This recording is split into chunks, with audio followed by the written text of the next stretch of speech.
불교는 운명을 바꾸는 종교라고, 우나라 월나라 그런 중국에 왜 역사적으로 우나라라는 나라가 있었잖아요. 그 나라의 지장 스님이라는 분이 그렇게 말씀하셨습니다. 불교는 운명을 바꾸는 종교다 라고 말씀하셨다는 것입니다. 이 지장 선사께서는 개선사에 늘 거쳐오고 계셨는데 정말 너무나 지혜가 총명하셔가지고 정말 칼날같이 이해했다는 그런 말이 있어요. 어느 누가 이렇게 물어봐도 답변을 아주 기가 막힌 지혜로운 답변을 하시고, 뭐 본인께서도 하시는 행동도 그러시고 너무나 지혜가 출중하셨다는 분이라는 것입니다. 그런데 어느 날 관상을 잘 보는 사람이 점을 쳤어요. 스님의 성향을 알고 뭐 이래가지고, 스님은 비록 지혜롭게 깨달았다고는 하나 과거로 받은 수명은 31년에 이를 뿐입니다. 31살이 죽는다 이거죠. 그렇게 말했는데 스님의 나이는 29살이었던 것입니다. 견성 성불을 해가지고 있었는데 29살이었는데 31살이면 돌아가신다 이런 얘기죠. 한마디로 쉽게 말하자면 그런 말을 이렇게 했어요. 그래서 그 말을 들으니까 기분이 좋을 리가 있겠습니까? 누구든지 빨리 죽는데, 그거 뭐 29에 31살에 죽는다니까 2년밖에 안 남은 거잖아요.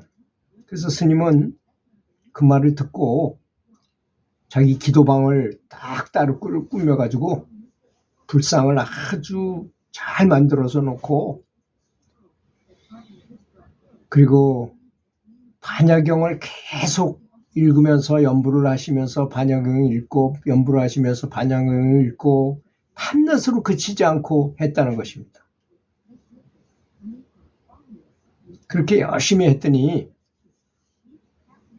이게 한다는 것이 굉장히 열심히, 그 2년을 한 거잖아요.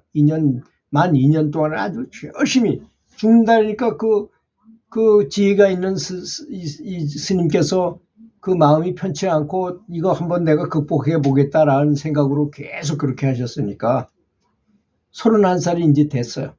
때가 돼가지고 그 사람이 말한 그 시간이 됐는데 갑자기 허공에서 소리가 들리더라는 것입니다. 저는 반야경을 독송한 공덕으로 나이를 곱절로 더 살 수 있는 명을 주겠노라 하는 얘기가 들렸던 것입니다. 스님이 기분이 좋죠. 금방 돌아 죽는다 그랬는데 2배를 더 산다 그랬으니까 60을 넘긴다는 얘기 아니겠습니까? 그래서 그 말을 듣고 뜰 듯이 기뻐하며 더 연부를 더 많이 하고 또 독성도 더 많이 하고 곱절로 더 수행을 아주 열심히 했다고 합니다. 그런데 후에 이제 그 점쟁이, 아주 그 유명한, 정말 유명하다는 점쟁이가 지장스님을 만나게 된 거야. 31살이 지난 다음에 만나게 됐어요. 아니 스님, 아니 어떻게 여전히 살아계십니까? 하고 물었던 것입니다.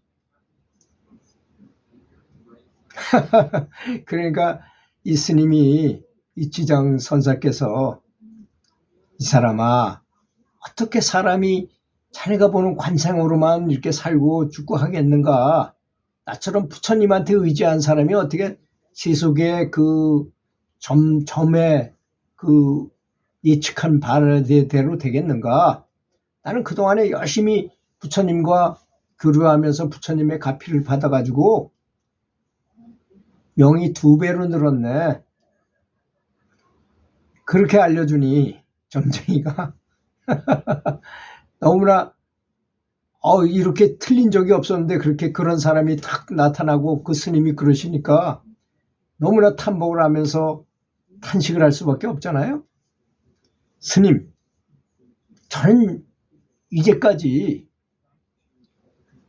자기 운명과 관상은 바꿀 수 없다고 믿고 살았습니다. 그런데 지장 대사님을 뵈니까 불법의 신령스러움은 세간의 이런 지혜로는 추측할 바가 아니다. 아닙니다 하면서 지장대선사께 큰 절을 올리더라는 것입니다.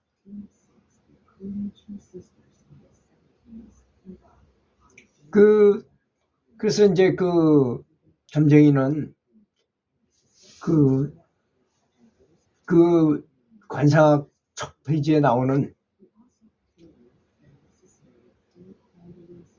관상은 불여 심상이다. 얼굴상과 마음의 상은 다르다는 것에 대한 것을 깊이 깨우쳤다고 합니다. 그렇잖아요. 겉으로 보기에는 거지인 사람이 임금이 될 수도 있고 겉으로 보기에는 임금인 관상을 가진 사람이 거지 노릇하는 사람도 있더라 이런 얘기죠. 말하자면 관상만 가지고 되지 않는다는 것을 이 사람이 깊이 깨우쳤다는 것입니다. 그 후로 지장 스님은 불법을 널리 부흥시켜서 양무제가 있을 그 시대에 3대 법사 중 한 분으로 칭송을 받았다고 합니다. 그렇게 사람은 운명에 저도 그렇잖아요. 저도 사주를 보는 사람이 언제쯤 죽는다 그랬는데 좀 마음이 영 편치 못해서 이분저분 전화를 드렸다가 그 비구니 스님이 가르쳐 주셨어요. 그런 사례가 2차례나 있었다 그래요. 43살에 얼마 있으면 죽는다는 소리 듣고 연부를 열심히 했더니 지금 92살인데도 아직 팔팔하게 살아있어요. 전혀 걱정하지 마세요. 저보고 그러더라고요. 또 한 가지 사례도 그 사람이 그렇게 애군이 있고 나쁘다 그랬는데 열심히 연부를 하고 나니까 오히려 더 좋고 더 행복하고 더 건강하게 살고 있다는 것입니다. 비근한 예로 우리가 잘 아는 앤더슨 연구소, 미국 아주 암 고치는데 세계적으로 가장 유명한 곳이잖아요. 거기에 있는 김우신 박사라는 분이 요즘 서울대학에 와서 강의 중이잖아요. 교원 교수로 오셔가지고 그분이 말씀하신 바와 감동을 많이 받았는데요. 교회에서 가장 성스럽게 보이는 사람이 성가대원이에요. 찬송, 아름다운 그 찬송가를 부르면서 사람들의 심금을 울리려고 쫙 노래를 부르면 엔돌핀이 펑펑 막 쏟아지죠. 사실 그분들을 조사해 보니까 NK세포 아시죠? 내추럴 킬러 세포.